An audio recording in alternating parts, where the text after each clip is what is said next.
to your March 2024 astrology forecast. I hate March. It's literally my least favorite month. If I could take out February, March, and April out of the year, I would be so happy to do so. I do not like spring. It is my least favorite season. With that being said, I'm not going to bring bad vibes to this reading. I'm only saying it from a place of being biased, one, because I'm on the East Coast and I hate this weather, and that's why I had to put my hair up, because it's so frizzy because it's raining all the time.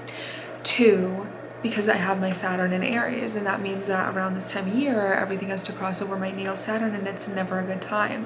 I'm going through a rough time. I know I look cool, calm, and collected right now. It's because I'm trying to be professional and show up and do this reading for you, but I'm really going through it. So please know that that is why this is delayed. I know that last month I said I was going to be better with the timing of these readings, and I want to be better. I do. I got hit with life. Life is lifing for me right now. So with that being said, thank you for being so patient with your rating. And if you haven't noticed already, this is a pre-recording. It's going to be at the beginning of every single forecast for each rising sign. So if you already watched yours and you're like, why is this clip coming up again? This is going to be, I'll put like a timestamp or something like that in the video so you know where to skip to.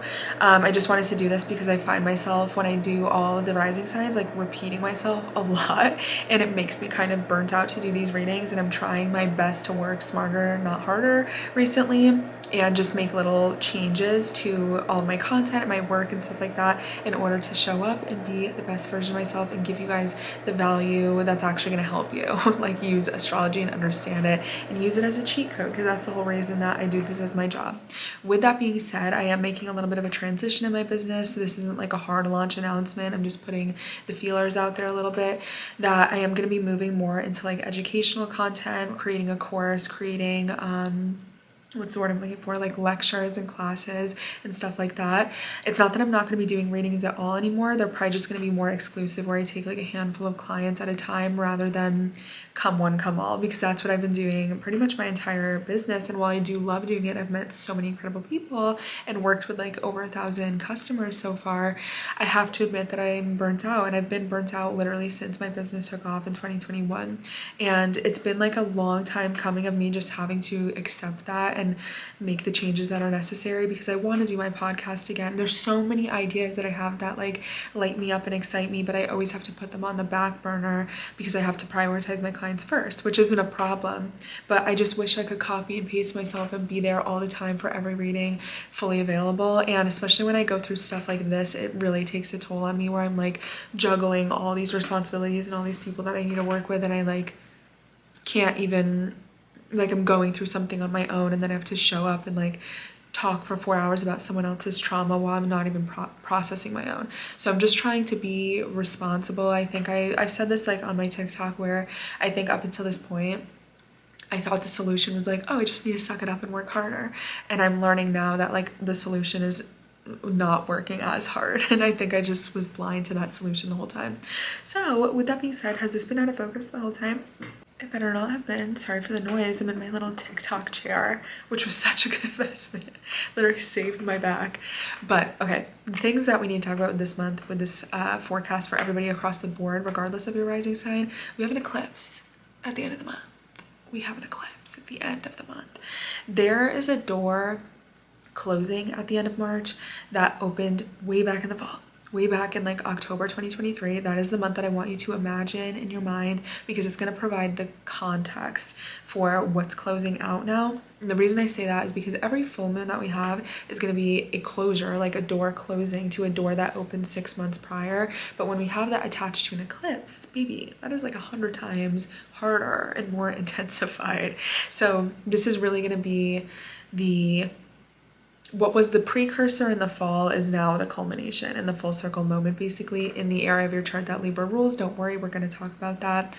On top of that, we have a new moon in Pisces, so this is going to be a new beginning, a new chapter opening in the Pisces area of your chart.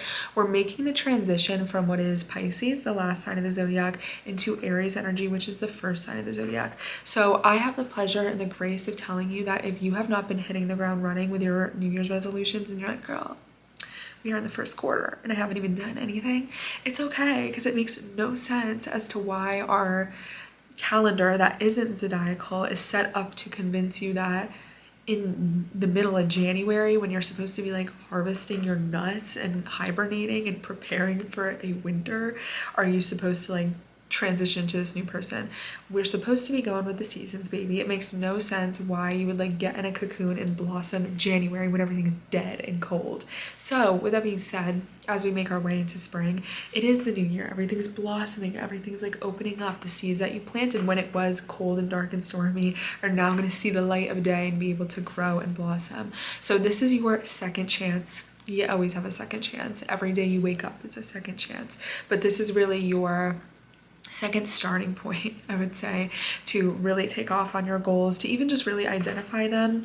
I think that people typically tend to get a little bit more independent this time of year and get that fire underneath their butt because we have things that incentivize us, like spring break, it's almost summer, like having a vacation planned, summer plans, things like that, that kind of make you be like, okay, I should probably get up, I should probably start working out, I should probably start saving up, things like that.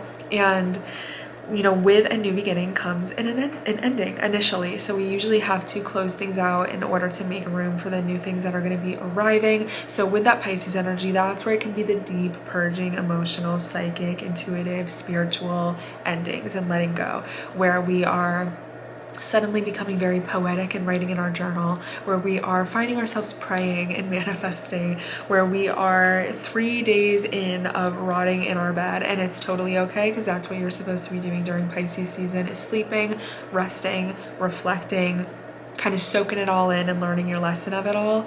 Aries season is that fire coming in, baby. It's like the Kool-Aid man slamming through the wall. Pisces is being like, I just can't let it go, like crying over something, feeling like your world is ending because it is ending, because Pisces does rule endings.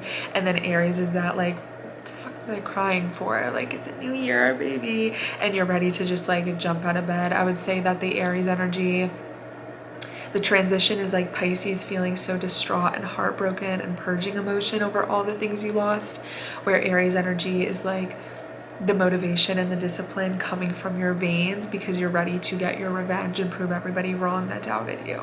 So it's a fun little transition. It's definitely a big step from one energy to another, but that discomfort is what gets the ball rolling for a new zodiacal calendar year. So I'm super excited. I hope that these readings help you. Again, always check for your rising sign. You need to check for your rising sign. That's the only thing with my readings that's gonna give you the most clarity. So if you're checking for your sun sign and you're like, girl, it's because I told you to check for your rising sign, okay?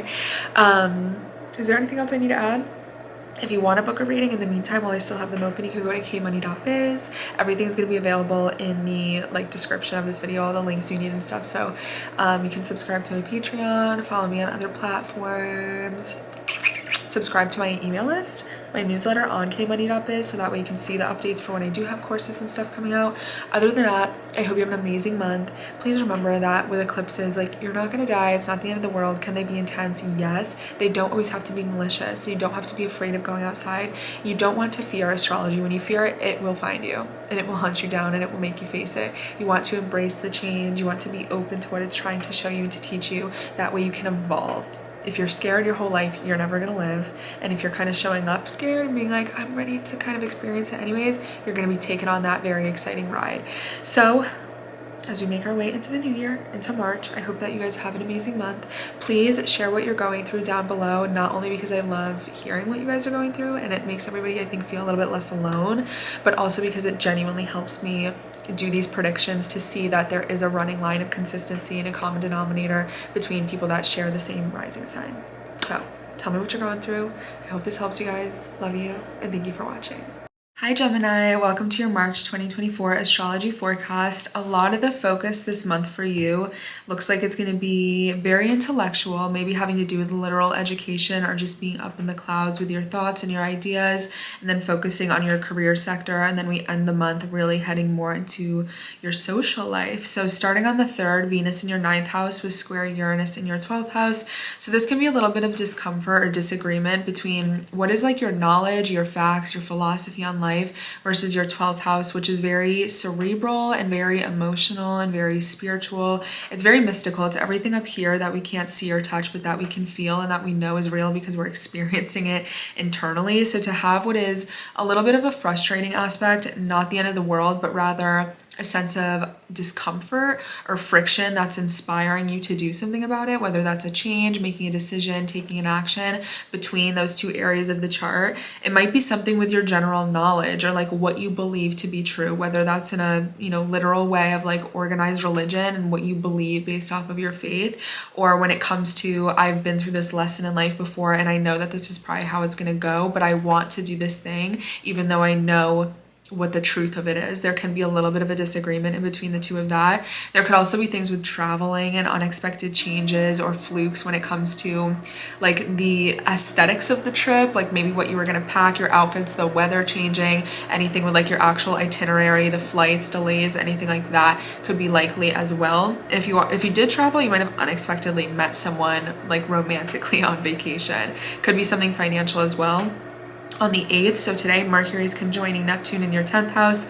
I keep telling everybody, you really want to be careful about this aspect because it's quite deceptive. It likes to lie, cheat, and steal. It likes to really put on a show and a fantasy and sell you a dream in order to fall for an illusion, and then you realize later that it ends up not being exactly what you thought it was. So when it comes to this being in your 10th house of your career, it can be things like bosses, authority figures, your father, people that are in charge of you in some way, or people that have a sense of power or influence.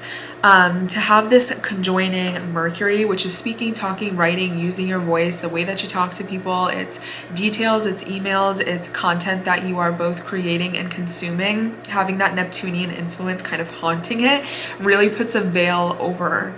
Oh my God, guys. I swear to God. When this happens, I'm like, am I not supposed to be recording this right now? Sorry, I almost just choked and died.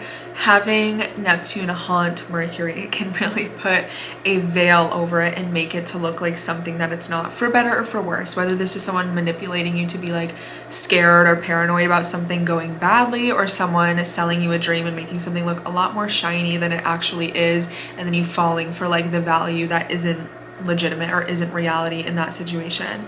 On the 9th, Mars in your 9th house is going to square Uranus in your 12th house. So similar idea. On the 3rd, Venus in your 9th house was square Uranus, but Venus is a positive planet. It wants to give you good things. It wants to give you opportunities. It's comfort, it's joy, it's pleasure, it's things that feel good, it's love, it's money. Mars, on the other hand, can tend to be a little bit of a troublemaker. It knocks things over, it rushes through things, it causes friction and frustration. Mars-Uranus is never like a great combination because it's unexpected aggression. It's very out of left field conflict. It is things that kind of impulsively come in and out, and they can cause a lot of trouble in the process. So to have this again between your 9th house and your 12th house, there might be some spiritual crisis. There might be something with anything from education, traveling, faith, philosophy, your belief, your faith in things.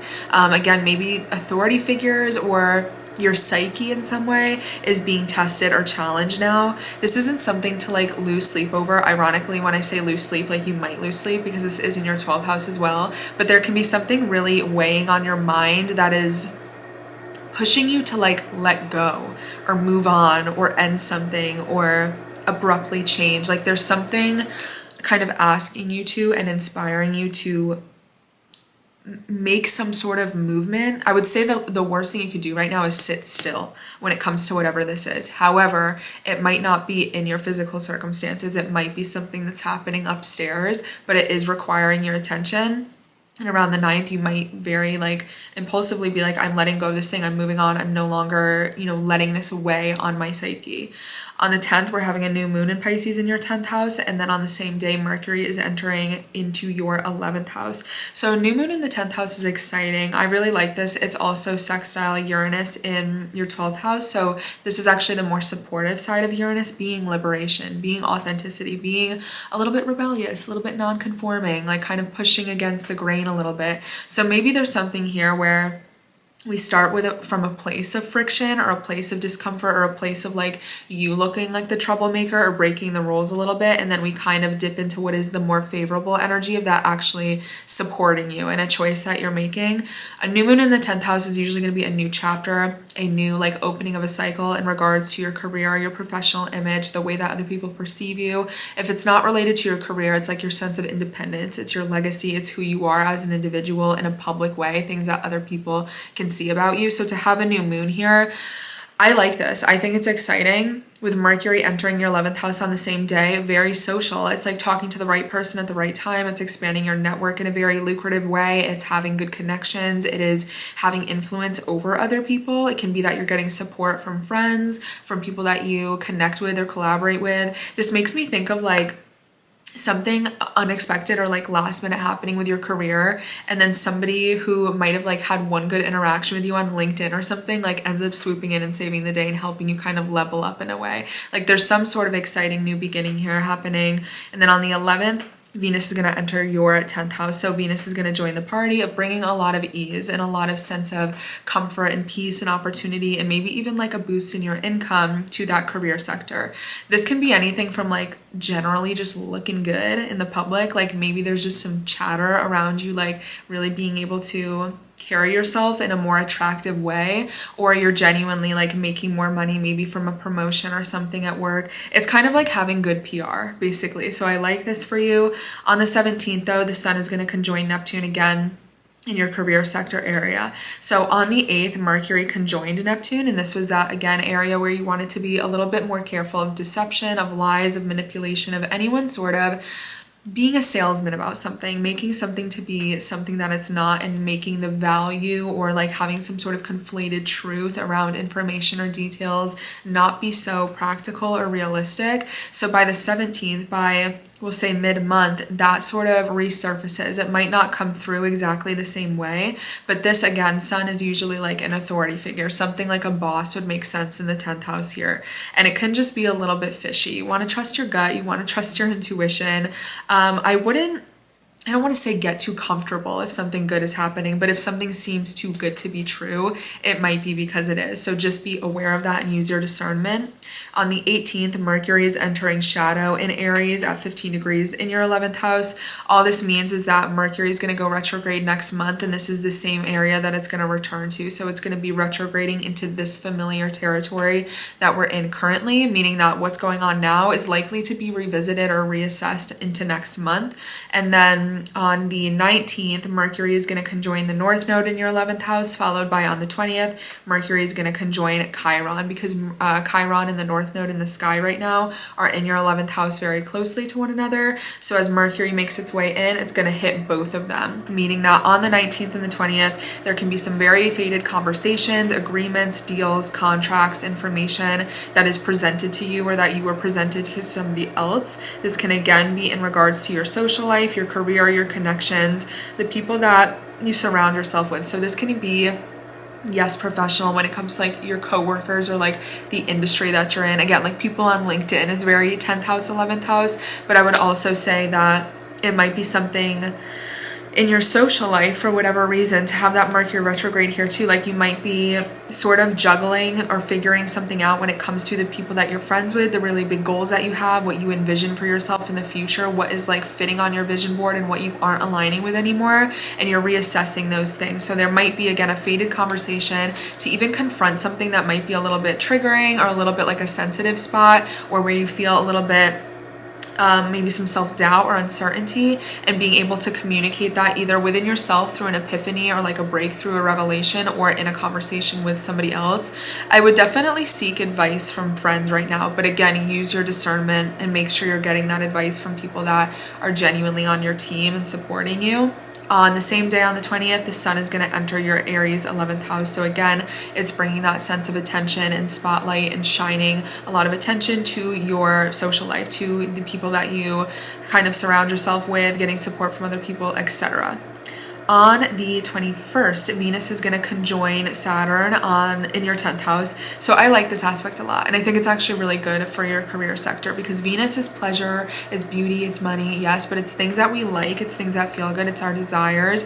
And to have that conjoining Saturn rather than vice versa, Saturn conjoining Venus, this is a nice aspect that brings a sense of ease to things that typically are harder or more challenging or limiting or restricting. So if there's some sort of like a rule or limitation or like box or some sort of like, how do I explain this? if there's some sort of like system or infrastructure that keeps you stuck in a limited spot or position, Venus coming through can really ease that. It's like lubing it up a little bit and making it easier to work with, or even rewarding you for your hard work, acknowledging that you've endured some sort of discomfort or challenge, and helping that support you a little bit again in your career sector. On the 22nd, Mars is going to enter your Pisces 10th house. So Mars is really going to bring a lot of change and action and catalytic energy to wherever it's transiting in the chart, meaning that the pace is going to get picked up. Things are going to start moving very quickly. Can Mars be a little bit frustrating and bring conflict or competition to the workplace or to just what's going on in the more public area of your chart? Of course, especially if you have your midheaven here, that's going to be your reputation and your status in the world. Having Mars go over that can cause a little bit of friction or frustration when it comes to this. However, again, if you're like competing for a promotion or you're having some sort of friction in the workplace because you're doing really well, that's something that can be very, present and, comes up often with this sort of transit. However, if you're being very ambitious right now, you have a practical plan to go after something that you want, you can have like what is relentless pursuit to get that thing, regardless of the obstacles and the challenges that are coming in your way. And this lasts a little bit longer. It's a little bit more towards like 2 months of a transit. So again, that 11th house sort of retrograde, maybe with friendships or the people that you would be competing with. And I use competition very loosely. It doesn't have to mean like, you're literally in a race with somebody, but rather that there might be some measurement in regards to your status or your social life. Those two things together make sense to me. I think they're very relevant. On the 23rd, Saturn is going to enter shadow in your 10th house. So again, same idea. This is the energy and this is the area that Saturn is going to return back to during its retrograde cycle, which isn't going to happen for another few months. So it's nothing to worry about right now. But having it be very like karmic and very touching on like challenges and discipline and responsibility and where things can get a little bit slower in order to make us really work for the accomplishments that we want. This is the area, what's going on now, what's relevant to you now in regards to your career and your public image. It will be revisited once it goes direct after that retrograde cycle, which isn't going to happen until the end of 2024. But it's just something to pay attention to. What you're going through now will be relevant again later. So really try to play by the rules, try to play nicely, try to do things the responsible right way, and don't cut any corners. Otherwise, you might have to pay the consequences for it later. On the same day, Jupiter is actually exiting shadow period in your 12th house. So Jupiter has already went retrograde and direct again in this area of the chart, and it's leaving the territory that it was familiar with, meaning that we're stepping into uncharted territory, which is exciting with Jupiter because that means we haven't been here before. This is a new space where Jupiter has not touched yet. So it can bring a lot of abundance and opportunity and room to grow when it comes to your 12th house, which is actually, again, very psychological and very spiritual. You might be tapping into your faiths and beliefs rather than the material career realm with the other transits that you have going on. On the 24th, Venus in your 10th house is going to sextile Jupiter in your 12th house. So you might even be using whatever wisdom you've gained in a more spiritual way to support the pursuit of what's going on in your career, your public image. There's a really good relationship happening here towards the end of the month, a sense of ease between really what's going on intellectually, psychologically, and emotionally up here, and how that's in support of the things that you want for yourself, maybe on a material level, through your career, through your accomplishments, through your goals, etc. They're supporting each other rather than what might have been before a little bit more challenging. On the 25th, we're having a full moon lunar eclipse in Libra in your 5th house. So this is a big deal for you because the 5th house is all about you. It's very selfish. It's very romantic as well. This is love, sex, romance, children, pregnancy, anything having to do with how we nurture both our inner child as well as how we nurture and kind of conceive and carry like the birth of an idea or the birth of a concept or something that we really enjoy, like a talent or some sort of creative endeavor. So to have a full moon here, a lunar eclipse, that being like a full moon times 100 on steroids, isn't saying that there necessarily has to be like a heartbreaking ending here, but rather that this is just a full circle moment and a door closing to a door that opened back in last fall. So I want you to think back to October 2023. That is when we initially had the solar eclipse in Libra, meaning that you started a new chapter in this same area of the chart. This is kind of coming to the finish line and tying up the loose ends now. It could be romantic, absolutely. maybe Venus going through your 10th house, going through the more public area of the chart, is that a relationship or a romantic sort of theme is something that other people can see about you right now. But to have that full moon lunar eclipse here, tying up a loose ends, a full circle moment, or major ending that will unravel over the span of the next 6 months from that date, so from March 25th, in regards to love, sex, romance, creativity, being selfish, things that feel good, pleasure, etc.